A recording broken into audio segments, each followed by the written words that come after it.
आप देख रहे हैं उत्तराखंड का नंबर 1 चैनल उत्तराखंड हलचल। नमस्कार, मैं अमित गोदियाल और आप देख रहे हैं उत्तराखंड हलचल। उत्तराखंड हलचल में आज हम बात करेंगे मूल निवास भू कानून संघर्ष समिति और उनके संघर्ष की।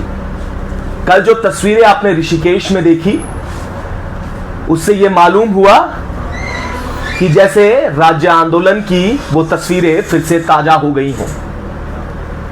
तमाम लोगों का कहना था कि राज्य आंदोलन के बाद इस तरीके की तस्वीरें पहली बार कहीं देखने को मिल रही हैं। पहले गैरसैंण और उससे पहले देहरादून और हल्द्वानी।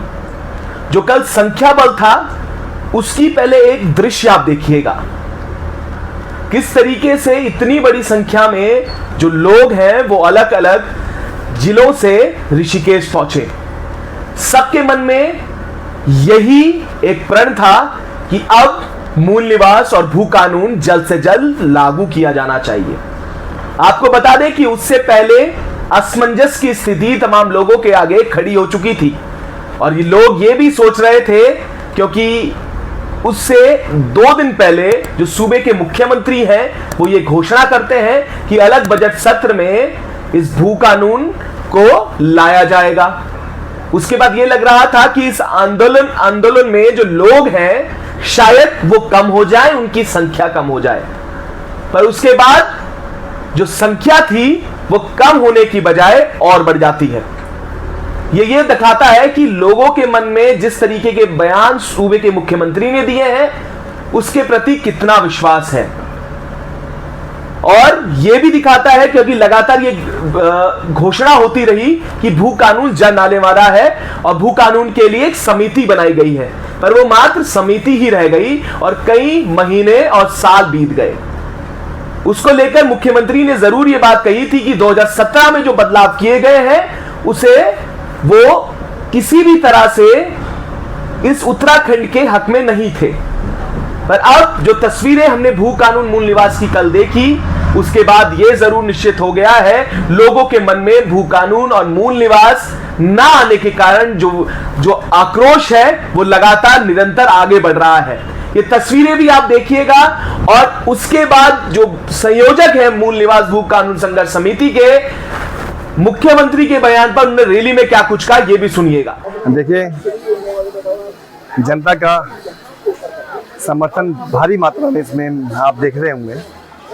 पूरे उत्तराखंड के लोग इस आंदोलन में शामिल हैं और जो भी लोग इस आंदोलन में शामिल होने आ रहे हैं वो अपनी लड़ाई को लड़ रहे हैं। हर एक मूल निवासी की लड़ाई है, उनका संघर्ष है। अपने मूल निवासियों के अधिकारों को बचाने के लिए, अपनी ज़मीनों को बचाने के लिए, अपने संसाधनों को बचाने की लड़ाई है।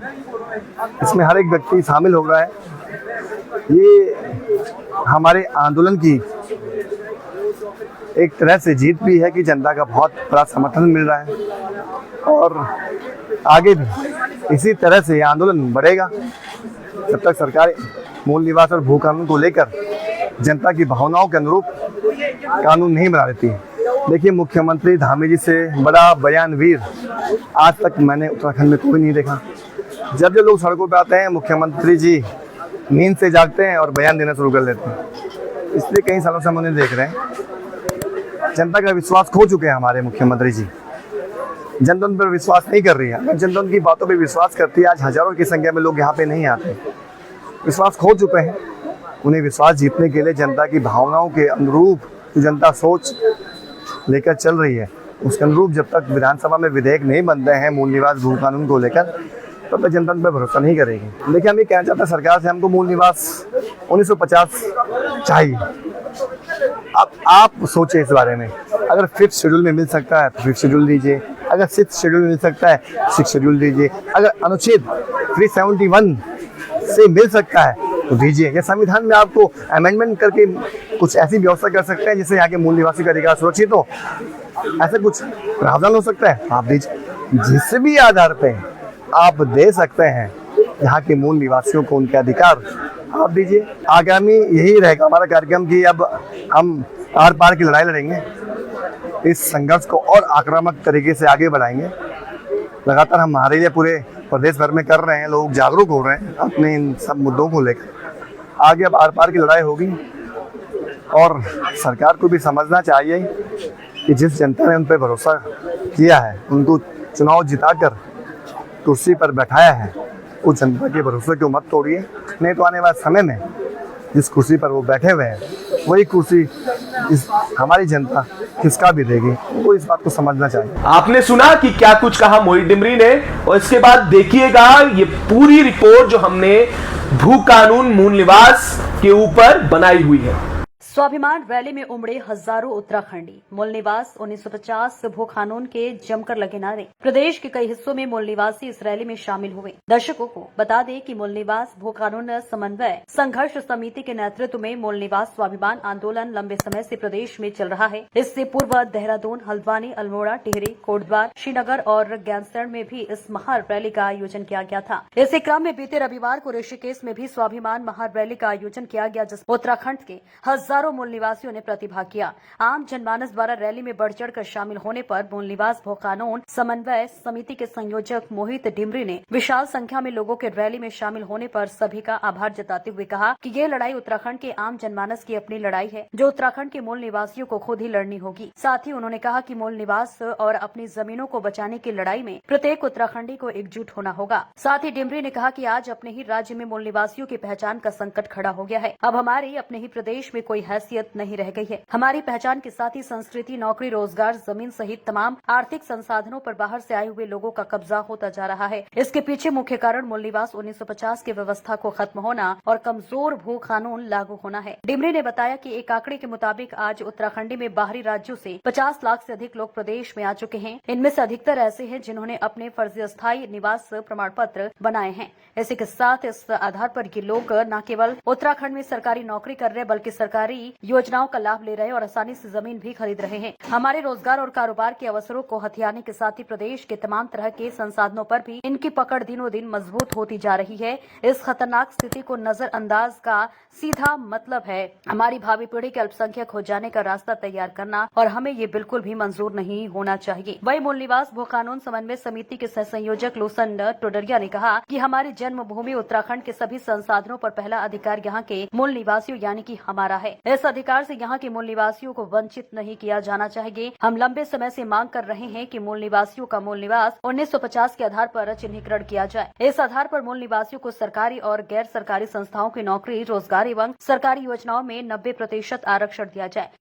देखिए, एक अभूतपूर्व रैली हुई आज और उत्तराखंड की जनता मुद्दों को समझ रही है। भू कानून मूल निवास की जो ये संवेदनशील मुद्दा है उसको समझ रही है, तभी इतनी भारी संख्या में न केवल ऋषिकेश के बल्कि पूरे प्रदेश के विभिन्न कोनों से आज लोग सड़कों पे आए और भू कानून मूल निवास की जो रैली है उसको सफल बनाने के लिए महिला शक्ति, नौजवान, पूर्व सैनिक, कर्मचारी संगठन के विभिन्न आज लोग सड़कों पे आए और सबने उत्तराखंड की सरकार को चेता दिया है कि जल्द से जल्द अगर भू कानून मूल निवास उत्तराखंड में लागू नहीं होगा तो ये उत्तराखंड का जो ये आंदोलन था, एक उत्तराखंड आंदोलन हुआ था राज्य बनाने के लिए, राज्य बचाने के लिए, अभी उत्तराखंड आंदोलन का दूसरा भाग शुरू हो जाएगा।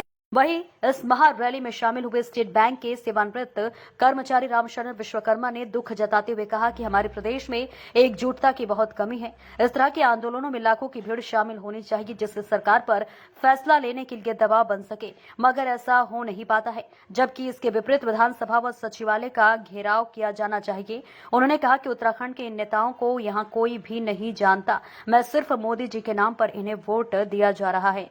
हमारे अंदर जो है यहाँ पर उत्तराखंड में एकता का अभाव है, एकता नहीं है लोगों के अंदर। इस प्रकार रैली में तो खूब एकता दिखी, इतनी नहीं हुई जितनी होनी चाहिए थी। एक जन सैलाब होना चाहिए, विधानसभा में, सचिवालय में इसका घेराव होना चाहिए ताकि इन नेताओं को भी इस चीज़ का पता चले। 2017 में जो चुनाव हुए तो 58 सीटें आई थी बीजेपी की और इसी 2022 में ये 47-48 पे अटक गए। लोगों ने जो यहाँ पे वोट दिया है सिर्फ मोदी जी के नाम से दिया है, नहीं तो इनको कोई नहीं जानता और न इन्होंने कोई काम किया है और न करने वाले हैं। बोर्ड लगा रखे इन्होंने भू कानून के और क्या कहते हैं मूल निवास प्रमाण पत्र के, लेकिन उस पर सिर्फ बोर्ड तक सीमित रह गया है और कोई काम नहीं कर सकते। उत्तराखंड हलचल की समस्त अपडेट पाने के लिए चैनल को जरूर फॉलो करें।